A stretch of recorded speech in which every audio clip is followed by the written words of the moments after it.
This is a lesson that I have to keep relearning, because I've had a tendency in my life to keep toxic people around with this thought of, oh, well, they help me with transportation, or they help me with food, or, when I'm struggling, they help me with groceries, and I let that keep these people in my space. I blocked them. They showed up to my house uninvited. I didn't invite y'all asses. Why the hell are these two little Negroes at my house? I didn't invite y'all. Why y'all here?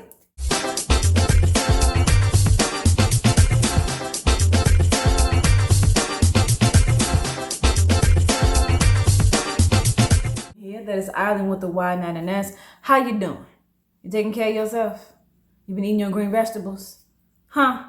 I've been trying to eat my green vegetables, It's hard. It's hard to keep up with that diet, I know.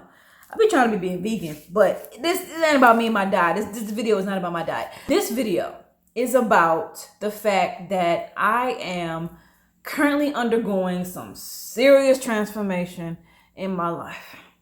Okay? I just made a video all about how I quit my library job that I had been working at for almost 9 months. It was between 8 to 9 months. And I just couldn't do it no more. And the thing is, God sent me a sign that I needed to let it go. I have been contemplating quitting for a while. I keep having to change the camera angle because this camera has some serious issues with flickering and focusing and stuff. So I'm trying my best with it. But I'm undergoing some serious transformation in my life right now.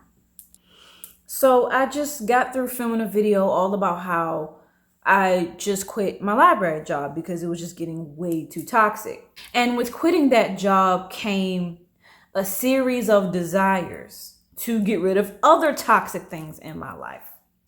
I felt a strong desire to cut out alcohol because every now and well, not even every now and then. Let me not even pretend, y'all. I was drinking that wine. I was really drinking that wine, to cope with the stress of working this job. So yeah, I would drink wine a lot to cope with the stress. Yeah, like more than usual. And as soon as I quit, y'all, this crazy thing happened. As soon as I quit the job, I felt this desire to cut out alcohol, to stop going to the therapist that I had been going to, because mind you, therapy was connected through this job. It was one of the benefits that we could get free therapy, right? Like, that's the thing about working at a library. You get really good benefits despite the abuse that you may have to go through. The job itself was great. The people were not. So, and with quitting this job, it made me want to cut back on alcohol, stop going to this therapist because he really wasn't that good of a therapist. I just felt like it just wasn't going anywhere. He wasn't really helping me. So that was 2 things I let go of because of this job. And then it was another thing that I suddenly, slowly but surely started looking at very, very differently after quitting this job, which I quit a month ago. Okay. And that thing was my friendships, right? So I have, had, because I recently blocked them and deleted their number, 2 friends that worked at that library job. And once I quit, we still were hanging out. But it would just be like, my thoughts are just very different right now. When you're going through something, you transcending, and you're having a spiritual ascension, you cannot keep the same people in your life that they never served you to begin with. Let's just put it that way. The people that's going to stay in your life once you let go of something toxic is the people that are not toxic. Okay. So I have a series of notes here, right? And I wrote down lessons that I keep on relearning, right? And I wrote down, if a person is not providing what you need, then you don't need them. Okay. So this whole process of releasing these friends has not been easy. I'm going to give you a little backstory about what's going on. So I blocked these 2 females and I was feeling at peace. I felt relieved because I'm like, okay, good. I'm spiritually ascending. I am elevating. I am manifesting the life of my dreams. And certain people cannot come with me where I'm going. And I feel like these are the people that can't come with me. Okay, so I blocked them, and I was at peace. Despite me not knowing how I was going to pay my rent, I was at peace because I didn't want to deal with, one of the friends would ask me, and mind you, one of them I don't really even know that well. We just recently started hanging out. And the other one I have history with, who used to be my roommate but left after conflict. So neither of them have like this really divine history. You know what I'm saying? One, the history is not so good because, well, she was my roommate and she left just because I honestly had had enough of her crap. I had had enough of her disrespect. I had been very patient with this friend, and I just would sit down and just talk it out because we needed each other. We were going to be roommates moving in together. And I was the oldest. I had to be the mature one. And I could hold my anger in when she would talk to me like real disrespectfully, just too much to deal with, in my opinion. And I was really patient with her. And she just found it just disrespectful. I don't even want to get into it too much, but I wrote down, if a person is not providing what you need, then you don't need them. This is a lesson that I have to keep relearning because I've had a tendency in my life to keep toxic people around with this thought of, oh, well, they help me with transportation, or they help me with food, or, when I'm struggling, they help me with groceries, and I let that keep these people in my space. I blocked them. They showed up to my house uninvited. I didn't invite y'all asses. Why the hell are these two little Negroes at my house? I didn't invite y'all. Why y'all here? And this was just a lesson to me. I blocked them, and then they pop up at my house uninvited. I'm sitting on my patio. I hear them knocking at my door. I'm like, is somebody at my door? And then I see a car. Well, let's do this in order. First, I'm sitting on my patio. I see a car drive by that looks very, very, very similar to the car that my friend drives. Is it the exact description? The door is broken and all, it's an exact description. And I'm like, nah, I can't be. She wouldn't be that crazy to go all the way to my apartment after I blocked her. I left her on red and told her that I needed space and distance. I told her, I said, I need space and time right now. And I left her on red and all of that. Like I left the girl on red and did not communicate with her all day. She called me twice, didn't pick up the phone. Then she was like, are you okay? I'm kind of worried.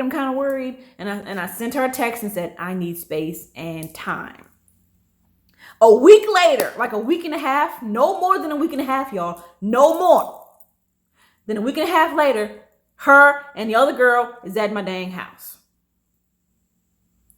And the car drive by, looks very familiar. And I'm like, nah, that can't be her. No way. She wouldn't, no, she's not that crazy. And I hear a voice and it sounds familiar. I'm like, is that so-and-so? And I hear knock at the door. I'm like, is somebody at my door? Then the two girls come around from the front to the side to where I'm at, sitting on the patio. And I'm just like, and I honestly just sat there and looked at them because I honestly was shocked. But then they started showing this concern. It was like, Sydney, we haven't heard from you. Is everything okay? Blah, blah, blah, blah. Bro, and there's a lesson in this. So I felt like I needed to be friendly because they started showing this friendly concern, and I felt kind of bad that I blocked them or whatever. And so I got up and I was like, let me, and then I invited them inside, which I probably should not have done, but I did. And then one of the friends said, do you need groceries? And I paused because I'm like, heck yeah, I need groceries. I just quit my job and I'm broke, and so that's what got me. Her asking if I needed groceries. So we went grocery shopping. And I'm really, really thankful that she did that for me. That was a very kind gesture. I really did need it. But I didn't feel peace when I brought them back into my life. The same negative feelings that I felt towards them prior to me blocking them, I felt when I went home, because it was the same negative conversations. Y'all know what I'm talking about. Us star seeds, you know what I'm talking about. When you hang out with people and all they do is complain, and they want to play the victim, and they complain about how they're gaining weight but don't want to eat healthier, and you suggest them eating healthier, and then they make up some excuse, and using their traumas as an excuse to act like children, and I can't because of my traumas, and it's just like, grow up. And I came home and I was like, I needed that, but I still don't feel peace with them being in my life. And so my next point is, stop feeling like you need to keep toxic people around in order to get your needs met. God keeps telling me to let them go. He be telling me this in many different ways. Just let them go, let them go, let them go. Because I have better friends that I want to bring to you. These friends have not come into my life yet, but I know they're coming because I've been praying for them. I've been praying for my soul tribe. And so this is a whole lesson to me, because we hung out recently. Yes, we have fun. And that's why I hung out with them again. Even after they came all the way over here, and one friend talking about, before you go ghost, make sure you let me know. I'm like, what? Say what? She's talking about, before you take your little hiatus, make sure you let me know. The thoughts never crossed her mind that maybe I was trying to avoid her. So stop feeling like you need to keep toxic people around in order to get your needs met. Because the reason why I said this is because I started thinking about how lacking the communication is between us, and it frustrated me so much that I started to experience pain in my pelvis. And I noticed every single time I would think about this lack of communication and how one-sided it feels, I would always feel this pain in my pelvis. Over and over again, the same feeling in the same spot every time I talk about the same particular thing.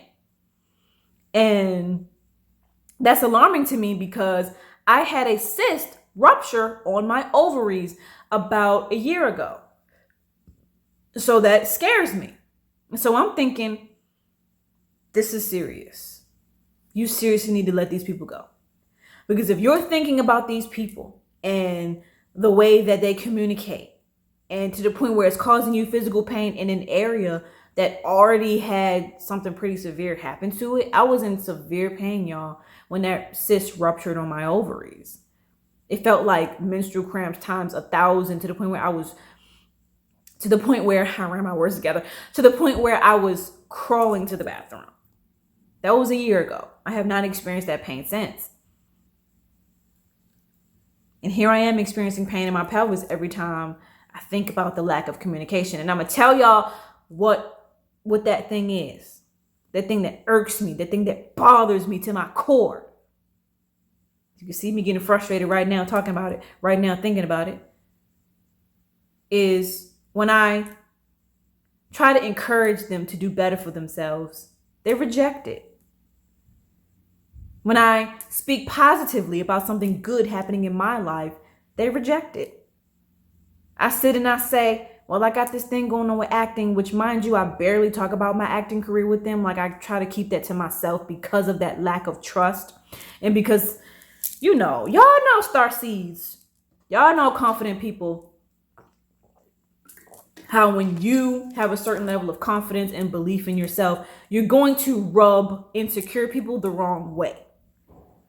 So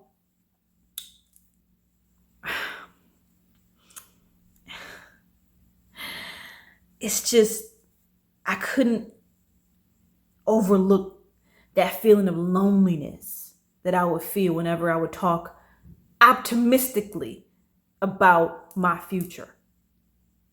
That's not a good sign. I would talk about opportunities that I created for myself. That's the thing I do not understand about jealousy. I'm not a jealous person at all, because I think jealousy is nonsensical. There is no logic to jealousy whatsoever.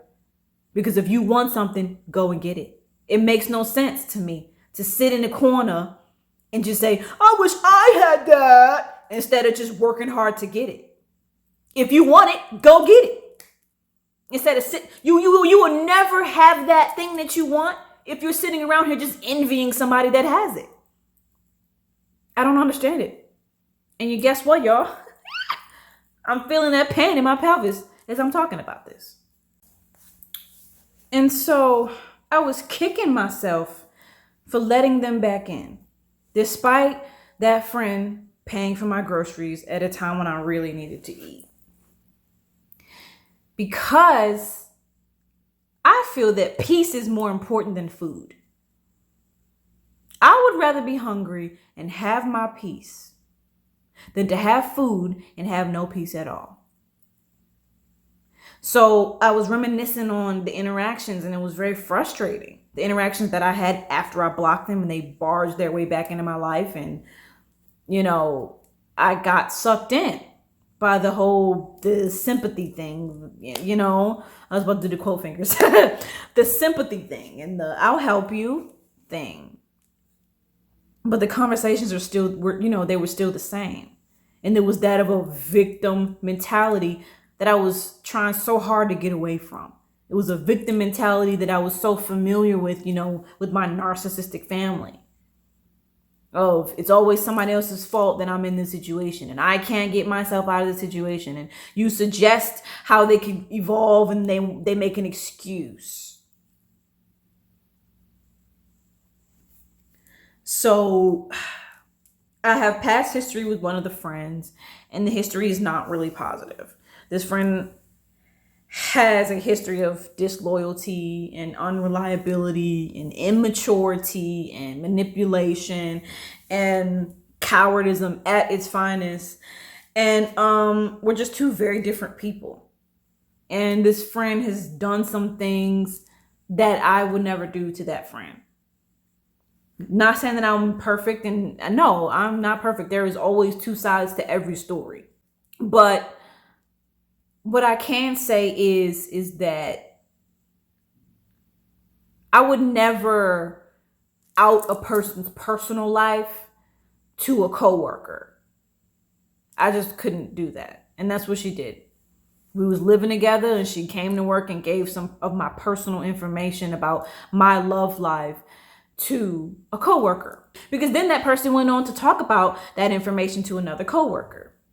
You know how gossip in the workplace works. Of course, we're going to find out because people can't stop talking. But all of this is a lesson for me, because when you don't heal from narcissistic abuse, you're going to keep attracting people. Like when you don't heal from when you don't heal from narcissistic abuse inflicted upon you from your family and childhood, you're going to keep attracting people in your friendships and in your love life that are narcissistic. It's always going to be one-sided because that's what you were used to. And until you realize that this is not how you were supposed to be living, like that you deserve better. Until you realize that you deserve better, you're going to keep on repeating it. God's going to keep on sending you people with the same personality traits that you just cannot stand.